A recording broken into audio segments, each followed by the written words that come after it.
ಎಲ್ಲರಿಗೂ ನಮಸ್ಕಾರ. Welcome back to my YouTube channel. ವೀಕ್ಷಕರೇ, ಇಂದಿನ ಕಥೆಯಲ್ಲಿ ನಾನು ನಿಮಗೆ ಪರಶುರಾಮ ಹಾಗೂ ಭೀಷ್ಮರ ನಡುವೆ ನಡೆದ ಯುದ್ಧದ ಬಗ್ಗೆ ತಿಳಿಸ್ಕೊಟ್ಟೆ. ಇವತ್ತಿನ ಕಥೆಯಲ್ಲಿ ನಾನು ನಿಮಗೆ ಆ ಯುದ್ಧ ಆದಮೇಲೆ ಅಂಬೆ ಏನು ಮಾಡಿದ್ಲು, ಅವಳು ಶಿಖಂಡಿಯಾಗಿ ಯಾವ ರೀತಿ ಬದಲಾದ್ಲು ಅನ್ನೋದ್ರ ಬಗ್ಗೆ ತಿಳಿಸ್ಕೊಡ್ತೀನಿ. ಪರಶುರಾಮರು ಹಾಗೂ ಭೀಷ್ಮರ ನಡುವೆ ನಡೆದ ಯುದ್ಧ ನಿಂತ ಮೇಲೆ ಅಂಬೆ ಆ ಅರಣ್ಯನ ಬಿಟ್ಟು ಬೇರೆ ಕಡೆಗೆ ಹೋಗ್ತಾಳೆ. ಜೀವನಕ್ಕೆ ಅತ್ಯಂತ ಅವಶ್ಯಕವಾದವುಗಳೆಲ್ಲ ತ್ಯಜಿಸಿ ಅವಳು ಘೋರ ತಪಸ್ಸನ್ನು ಮಾಡ್ತಾಳೆ. ಈಶ್ವರ ಪುತ್ರನಾದ ಷಣ್ಮುಖನಿಗೆ ಅವಳನ್ನು ಕಂಡು ಕರುಣೆ ಉಂಟಾಗುತ್ತೆ. ಅವನು ಅವಳ ಎದುರಿಗೆ ಪ್ರತ್ಯಕ್ಷನಾಗ್ತಾನೆ. ಅವಳಿಗೆ ಎಂದೆಂದಿಗೂ ಬಾಡದ ಕಮಲ ಪುಷ್ಪಗಳ ಮಾಲೆಯೊಂದನ್ನು ಕೊಟ್ಟು, ಮಗುವೆ, ಈ ಮಾಲೆಯನ್ನು ತೆಗೆದುಕೋ. ಈ ಮಾಲೆಯನ್ನು ಯಾರು ತಮ್ಮ ಕುತ್ತಿಗೆಗೆ ಹಾಕಿಕೊಳ್ಳುವರೋ ಅವರೇ ಭೀಷ್ಮನನ್ನು ಕೊಲ್ಲುವರೆಂದು ತಿಳಿ, ಹೀಗಂತ ಷಣ್ಮುಖ ಹೇಳ್ತಾರೆ. ಅಂಬೆಗೆ ಸಂತೋಷ ಆಯಿತು. ಸೇಡು ತೀರಿಸಿಕೊಳ್ಳುವುದು ಹೇಗೆಂದು ಯೋಚಿಸುತ್ತಾ ಅವಳು ಅಲ್ಲಿಂದ ಹೊರಟಳು.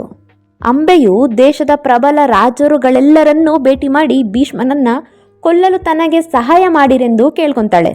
ಷಣ್ಮುಖನು ಕೊಟ್ಟ ಮಾಲೆ ಹಾಕಿಕೊಂಡರೆ ಜಯವು ಖಚಿತವೆಂದು ಹೇಳಿದರೂ ಸಹ ಯಾರೊಬ್ಬರೂ ಒಪ್ಪಲಿಲ್ಲ. ಮಹಾವೀರನಾದ ಭೀಷ್ಮನನ್ನ ಎದುರು ಹಾಕಿಕೊಳ್ಳಲು ಯಾರೊಬ್ಬರಿಗೂ ಧೈರ್ಯವಿರಲಿಲ್ಲ. ಹೀಗಿರಬೇಕಾದ್ರೆ ಅಂಬೆಯು ಪಾಂಚಾಲ ರಾಜನಾದ ದ್ರುಪದನ ಆಸ್ಥಾನಕ್ಕೆ ಹೋಗ್ತಾಳೆ. ಎಲ್ಲ ಸಂಗತಿಯನ್ನ ವಿವರಿಸಿ ತನಗೆ ಸಹಾಯ ಮಾಡಬೇಕೆಂದು ಕೇಳ್ಕೊತಾಳೆ. ಅಂಬೆ ಹೇಳಿದನ್ನೆಲ್ಲ ಸಮಾಧಾನವಾಗಿ ಕೇಳಿಸ್ಕೊಂಡ ರಾಜ, ನಿನಗೆ ಒದಗಿದ ದುರ್ಗತಿ ಕಂಡು ನನಗೆ ದುಃಖವಾಗಿದೆ.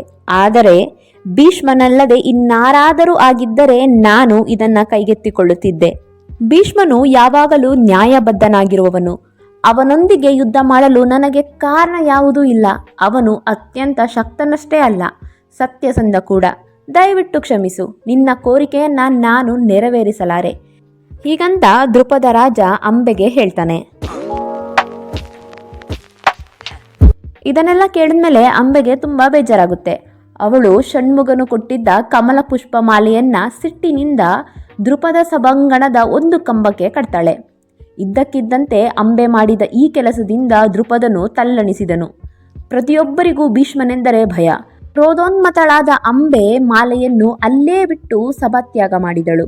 ಯಾರೊಬ್ಬರಿಗೂ ಅದನ್ನು ಮುಟ್ಟಲು ಅವಕಾಶವಾಗದಂತೆ ದ್ರುಪದನು ಅದಕ್ಕೆ ಕಾವಲು ಹಾಕಿದನು. ಇಷ್ಟೆಲ್ಲ ಆದ್ಮೇಲೂ ಅಂಬೆ ಸುಮ್ಮನೆ ಕೂರ್ಲಿಲ್ಲ. ಅವಳು ಮತ್ತೊಮ್ಮೆ ಉಗ್ರ ತಪಸ್ಸು ಮಾಡ್ತಾಳೆ. ಅವಳ ಹೃದಯದಲ್ಲಿ ಭೀಷ್ಮನ ಮೇಲಿನ ದ್ವೇಷ, ಸೇಡುಗಳಲ್ಲದೆ ಇನ್ಯಾವ ಭಾವಕ್ಕೂ ಅವಕಾಶವಿರಲಿಲ್ಲ. ಅವಳಿಗೆ ಭೀಷ್ಮ ಸಾಯುವುದನ್ನು ನೋಡೋದು ಬಿಟ್ಟರೆ ಇನ್ಯಾವ ಆಸೆಗಳು ಇರಲಿಲ್ಲ. ಅವಳ ತಪಸ್ಸು ಬಹುಕಾಲ ಮುಂದುವರಿಯಿತು. ಕೊನೆಗೆ ಮಹಾದೇವನೇ ಅವಳ ಮುಂದೆ ಪ್ರತ್ಯಕ್ಷನಾಗಿ, ಮಗು, ದುಃಖಿಸಬೇಡ, ಮುಂದಿನ ಜನ್ಮದಲ್ಲಿ ನೀನೇ ಭೀಷ್ಮನನ್ನ ಕೊಲ್ಲುವೆ ಅಂತ ಹೇಳ್ತಾರೆ. ಅಂಬೆಗೆ ತಾಳ್ಮೆ ತಪ್ಪಿತು. ಅವಳೆಂದಳು, ಮುಂದಿನ ಜನ್ಮದಲ್ಲಿ ಈ ದ್ವೇಷ ಜ್ಞಾಪಕದಲ್ಲಿರುವುದಿಲ್ಲ. ನಾನು ಅವನನ್ನ ಕೊಲ್ಲಬಹುದು, ಆದರೆ ಸೇಡು ತೀರಿಸಿಕೊಂಡ ತೃಪ್ತಿ ನನಗಿರುವುದಿಲ್ಲ. ಅವನನ್ನು ನಾನು ಈಗಲೇ ಕೊಲ್ಲಬೇಕು. ಮಹಾದೇವರು ನಕ್ಕು, ಹೆದರಬೇಡ, ಈ ಜನ್ಮದ ಪ್ರತಿಯೊಂದು ಘಟನೆಯನ್ನು ನೀನು ಮುಂದಿನ ಜನ್ಮದಲ್ಲಿ ನೆನಪಿನಲ್ಲಿಡುವೆ. ಪಾಂಚಾಲ ರಾಜ ದ್ರುಪದನ ಮಗಳಾಗಿ ಹುಟ್ಟುವೆ. ಮೊದಲು ಸ್ತ್ರೀಯಾಗಿದ್ದು ಅನಂತರ ಪುರುಷನಾಗುವೆ. ನೀನು ಖಂಡಿತವಾಗಿಯೂ ನಿನ್ನ ಶತ್ರು ಭೀಷ್ಮನನ್ನ ಕೊಂದು ಸೇಡು ತೀರಿಸಿಕೊಳ್ಳುವೆ ಎಂದು ನಾನು ಭರವಸೆ ಕೊಡುತ್ತೇನೆ ಅಂತ ಮಹಾದೇವರು ಹೇಳ್ತಾರೆ. ಅಂಬೆ ದೊಡ್ಡದೊಂದು ಚಿತೆಯನ್ನೇರ್ಪಡಿಸಿಕೊಂಡು ಉರಿಯುತ್ತಿರುವ ಅದರಲ್ಲಿ ಹಾರಿ ದೇಹ ತ್ಯಾಗ ಮಾಡಿದಳು. ನಂತರ ಅವಳು ಮಹಾದೇವರ ವರದಂತೆ ದ್ರುಪದನ ಮಗಳಾಗಿ ಹುಡ್ತಾಳೆ. ಒಂದು ದಿನ ಆಟ ಆಡುತ್ತಿರುವಾಗ ಅಲ್ಲಿ ಕಂಬಕ್ಕೆ ಕಟ್ಟಿದ ಮಾಲೆಯನ್ನ ತೆಗೆದು ಹಾಕೊಂಡ್ಬಿಡ್ತಾಳೆ. ದ್ರುಪದನು ಇದನ್ನ ಕೇಳಿ ಓಡೋಡಿ ಬರ್ತಾನೆ. ಮಗು ಮಾಡಿದ ಕೆಲಸವನ್ನ ನೋಡಿ ಭಯದಿಂದ ತಲ್ಲಣಿಸಿ ಹೋದನು. ಮಗು ಶಾಂತವಾಗಿ ನಗುತ್ತಾ, ತಂದೆಯೇ, ಭಯಪಡದಿರು. ಈ ಮಾಲೆಯನ್ನು ಧರಿಸಿಕೊಳ್ಳುವ ಏಕಮಾತ್ರ ಉದ್ದೇಶದಿಂದ ನಾನು ನಿನ್ನ ಹೊಟ್ಟೆಯಲ್ಲಿ ಹುಟ್ಟಿ ಬಂದಿದ್ದೇನೆ. ನೀನು ಶಾಂತವಾಗಿರು. ಇದೆಲ್ಲವನ್ನು ನನಗೆ ಬಿಡು ಎಂದಿತು. ಮಗುವಿಗೆ ಶಿಖಂಡಿ ಎಂದು ಹೆಸರಿಟ್ಟರು. ದ್ರೋಣನ ಬಳಿ ವಿದ್ಯಾಭ್ಯಾಸವೂ ನಡೆಯಿತು. ಗುರು ದ್ರೋಣರು ಕೂಡ ಅವಳನ್ನ ಪುರುಷನೆಂದೇ ತಿಳಿದಿದ್ರು.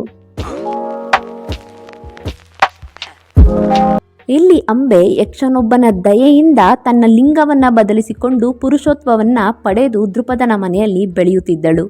ಅವಳ ಹೃದಯದಲ್ಲಿ ಭೀಷ್ಮ ದ್ವೇಷದ ಜ್ವಾಲೆ ಧಗಧಗನೆ ಉರಿಯುತ್ತಿತ್ತು. ಇದು ವೀಕ್ಷಕರೇ ಅಂಬೆ ಶಿಖಂಡಿಯಾಗಿ ಬದಲಾಗಿದ ಬಗೆಯ ಕತೆ. ಹಾಗೆ ಈ ಕಥೆಯಲ್ಲಿ ನಮಗೆ ಇನ್ನೊಂದೇನು ತಿಳಿದು ಬರುತ್ತೆ ಅಂದರೆ, ಅಂಬೆ ಶಿಖಂಡಿಯಾಗಿ ಬದಲಾಗೋದಕ್ಕೂ ಹಾಗೂ ಭೀಷ್ಮರ ಮೇಲೆ ಸೇಡನ್ನು ತೀರಿಸ್ಕೊಳ್ಳೋಕ್ಕೂ ಮಹಾದೇವರು ಹಾಗೂ ಷಣ್ಮುಗರು ಕೊಟ್ಟ ವರವೇ ಕಾರಣ ಅಂತ. ಮುಂದಿನ ಕಥೆ ಜೊತೆ ಸಿಗೋವರೆಗೂ ನಮಸ್ಕಾರ.